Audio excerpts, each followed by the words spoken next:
Magandang araw ng Sabado po mga bayang karerista. Magbibigay na po tayo ng tip, giya at impormasyon para sa araw na to, August 22, 2026. Tara!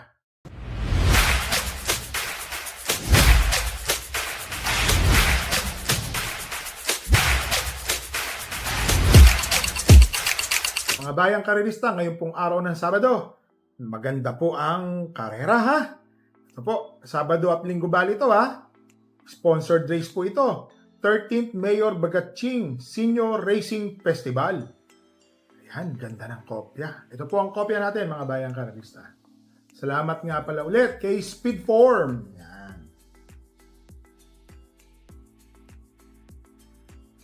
Ngayong araw po ng Sabado, ang simula ng karera ay sa ganap na alas 3 ng hapon. Race number 1. MMTCI Special Race, 1,400 meters, 7 runners. First choice, entry number 3, Thy Will Be Done. Ano? Jeff Tagulaw Sarate. Yan. Tingin ko ho dito, matuling ka ba ito mga bayang karerista ha? Magaling po ito umere. Hindi nga lang maganda yung performance niya noong nakaraan, siya po kasi humabol sa nasa unahan. So napahirapan po siya. Pero siya pa rin ho ang first choice ko ngayon. Bakit to? Medyo gumaan po ang labanan sa unahan. Second choice, entry number 7, Essential Lady. Kung sakaling magkakaroon po ng lutsahan sa unahan, Essential Lady po, pwede po itong Romemate. Nilagay ko lang pong third choice, entry number 2, Bonnie Avenue. Medyo recently, tercero, kwarto, yan lang po ang kanyang pinapakita sa Philippine Jockey Club. Pero ngayon po, dito naman, labas po yan. No bearing po ang mga karera ngayon, mga bayang karerista ha. Labas po yung kabayo natin, sa akin nyo lang po maririnig yan. Bonnie Avenue, tingin ko ho, may tsamba po yan. So dito sa race number 1, first choice, entry number 3, Thy Will Be Done. Second choice, entry number 7, Essential Lady. Third choice, entry number 2, Bonnie Avenue. Dito na tayo sa race number 2, another MMTCI special race. 1,400 meters, 13 runners, napakahirap ng lineup, napakakapal. First choice, entry number 11, Take a Chance. Magaling na kabayo, may 1.27 po ito dito sa MMTCI ha. Same distance, tingin ko ho, malaki ang panalo. Second choice, entry number 10, 7 cycles, Ryan Base. Medyo bumaba po ang laban niyan ha. Tingin ko may panalo rin po yan. Third choice, entry number 8, Whirlwind. Kung di po tayo magkamali, tercero nung huling takbo or segundo yan. 1.13 po ang kanyang ginawa. So malaki po ang panalo. So dito po sa race number 2, first choice, entry number 11, Take a Chance. Second choice, entry number 10, 7 cycles. Third choice, entry number 8, Whirlwind. Dito na tayo sa race number 3, 1,400 meters, 13 runners. First choice, ito, bihado ha. Tingin ko, ito ang magdadala ng marcha. Entry number 6, Tatler Story. Yan o ha. Bakit? Matuling ka ba ito ha? Para sa akin po, malaki ang panalo ni Tatler Story. Second choice, entry number 4, Jewel of the Nile.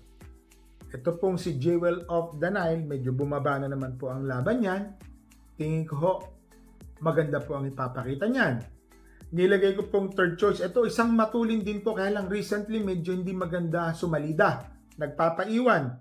Entry number 7, Aliana. Yan o, tingin ko may panalo yan. Naglagay po ako ng tuldok o fourth choice. Entry number 9, ICU. Bakit to? Na I see that horse. Nakikita ko po yan. May buti yan. Maganda po yung pinakita ng huling takbo niyan. Sasama po natin yan si ICU. So dito po sa race number 3, first choice, entry number 6, Tatler Story. Second choice, number 4, Jewel of the Nile. Third choice, entry number 7, Aliana. Fourth choice, entry number 9, ICU. Dito na tayo sa race number 4, 1,400 meters, 11 runners. Ito ho, another, lahat po ng karera, mapakakakapal ng lineup at mahirap po. First choice, ito maganda po ang pinakita nito, 1.27 ang kanyang tinapos, na dut-dut pa siya sa unan, ibig sabihin nalucha. Entry number 2, Beyond Compare. Tingin ko ngayon maganda ang numero, walang ganong masyadong mabilis. Umere, tingin ko ho malaking-malaki po ang panalo. Beyond Compare. Second choice, entry number 7, Black Widow. Itong si Black Widow, meron po itong 1.27 rin dito eh. At pugando po yan nung nanalo.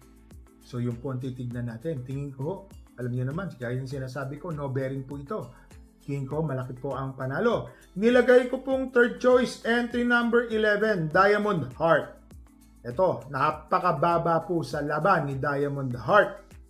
Tingin ko, malaking-malaki po ang panalo. So dito po sa race number 4, first choice, entry number 2, Beyond Compare. Second choice, number 7, Black Widow. Third choice, number 11, Diamond Heart.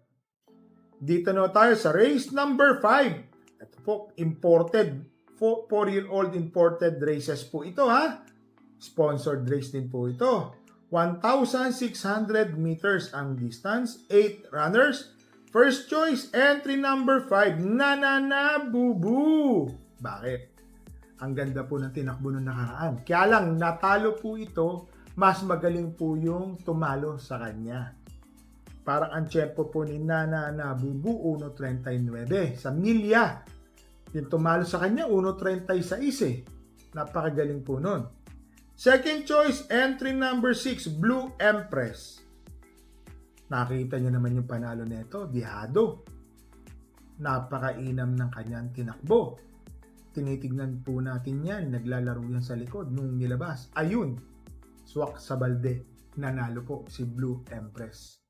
Nilagay ko pong third choice, entry number 8, Calculus. Ito kasing si Calculus na nakaraan, siya na po yung nagdala ng marcha. Medyo, napansin natin, medyo, ano po si Kabayo, parang, alam niyo na. Labas naman siya, labas siya. Pero tingin ko parang kinukulang lang pa. Tingin ko ngayon, binalikan Renda, napunta ang Renda kay JB Hernandez, maire-rate niya to ng maganda. Kung pagmamasdan natin, wala pong lehitimong matulin dito, malibang kay Calculus, nilagay po lang natin siyang third choice. So dito sa race number 5, first choice, entry number 5, Nanana Bubu. Second choice, number 6, Blue Empress. Third choice, number 8, Calculus. Dito na tayo sa race number 6, 1,400 meters, 7 runners. First choice, entry number 2, La Republica. Itong kabayo na to, tingin ko ho, 1.15, barrier run. Tingin ko ho, mag-i-improve po ito. Malaki po ang panalo. Second choice, entry number 5, Ladybug Red.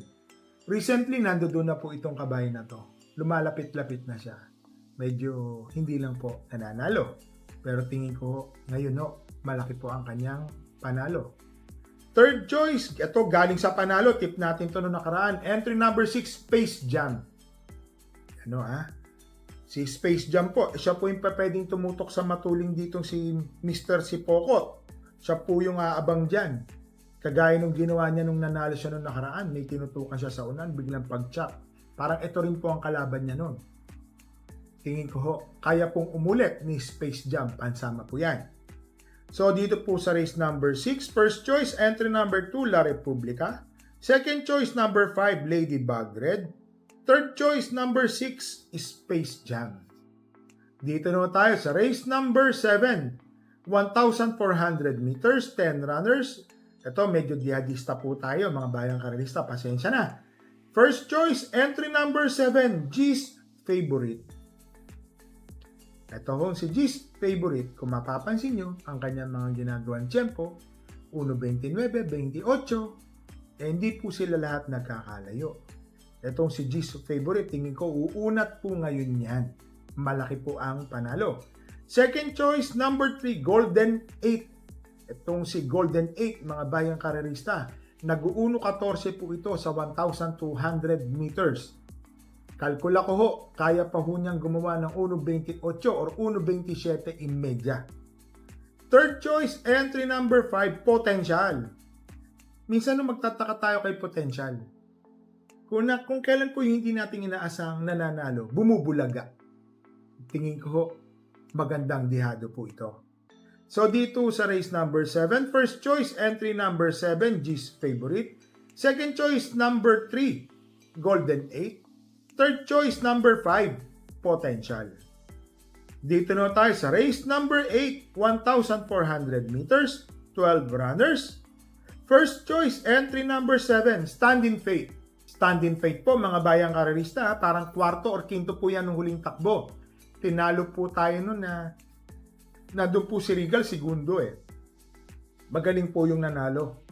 Magaling po yung nanalo nun. So, segundo lang po yung kabayo natin nun. At nandun po, ang Yamado po nun, si Standing Faith, parang quinto lang po siya. Hindi lang po maganda yung kanyang pinakita. Pero tingin ko ho ngayon, malaki po ang panalo niyan. Second choice, couple entry 9 and 9A. Victorious Angel 9A Blue Thunder. Itong si Victorious Angel, may napanood ako dito sa YT eh. Alam niyo kung ano? Napakainam. Parang 1.27 eh. Medyo may katagalan na nga lang. Tingin ko, kung sakaling nadudun pa yung buti nito sa katawan, malaki po ang panalo. At meron pa siyang isa na Blue Thunder. Magaling din po ito mga bayang karerista ha. Tingin ko parehas po itong malaki po ang panalo. Baka ito pa ho yung malyamado rito. Third choice, entry number 10, Spoiled Brat. Itong si Spoiled Brat, 1.28 medya ang kanyang tinapos. Galing po sa likuran. Pinaremate. Tingin ko malaki po ang panalo niyan.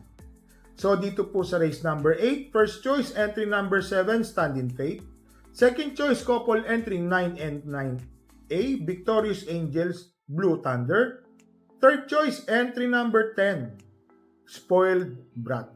So mga bayang karerista, ngayon pong araw ng Sabado, meron po tayong kabayong tatakbo. Race number 1, entry number 2, Bonnie Avenue. Uulitin ko po labas po yung kabayo ko na yan. Tingin ko ho, may tsamba naman po siya. Kaya ng sinasabi ko, sa akin nyo lang po maririnig yan. So mga bayang karerista, napakahirap po ng karera ngayon. Almost full gate karamihan dito. Nangangamoy na magkakabiyaduhan. Tingin ko lang ho. So, parati po namin kayong nire-remind. Bet small, win big. Bet big, lose big. Magdala po tayo ng payong at tubig na mainom. Happy racing po sa inyong lahat and stay safe.